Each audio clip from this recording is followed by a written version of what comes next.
So let's look what is underpinning our initiation here in Guadeloupe of this ETC project.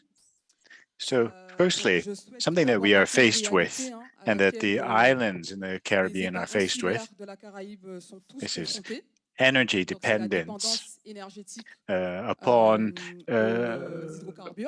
petrochemicals. And that's why we have to reinforce our energy sector so that we can really face climate change. So if you take a look at the screen that I have projected here, it really looks at the member states of the OECS. Of course, OECS is one of the main partners of the ETC. And we can see here that the energy production of the member states, members including Guadeloupe and Martinique, show us that between 95 and 100% of our energy production is based upon petrochemicals. So this represents 2 to 20% of our economic output, which quite simply is being put into the air as smoke. And it also takes up a large majority of our transportation sector, and it accounts for a lot of emissions. Guadeloupe wanted to put this ETC project together with the Caribbean Interreg project. And we went together with an international consortium made up of BRGM, ADEM, and also of OECS.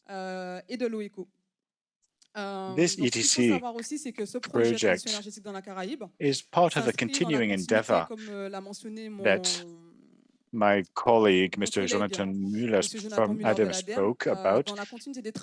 These were endeavors undertaken in the Interreg context, especially in the Caribbean region. And so this allowed us to really look at what's happening from a geothermal point of view. Guadeloupe also is trying to foster, always based upon these previous results, our energy cooperation. And we wanted to really show these experiences, the best practices concerning construction, sustainable buildings. Of course, the thermal regulation of Guadeloupe, which was recently put in place, sustainable mobility and transportation, and also geothermal questions.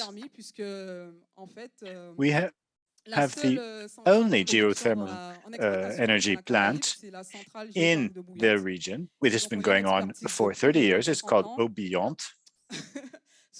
And we'd like to show these best practices with other Caribbean states. So what is this project, the ETC project?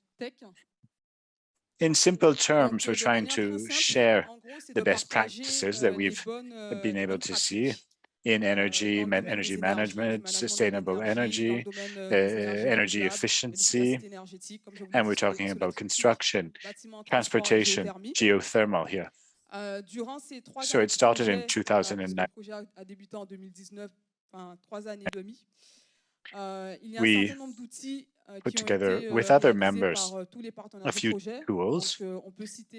For example, a guidebook that we did together with ADEM by using and incorporating associations in this geothermal energy, also various roadmaps in Guadeloupe here. And we looked at studies done by ADEM concerning the service sector energy efficiency. So we really looked at the Caribbean member states so that we can really move forward quickly with this increase in energy efficiency. And we hope that we will be able to give you the various results that we saw within this project. So that's all I wanted to say. I wanted to be quite quick because we're running behind schedule.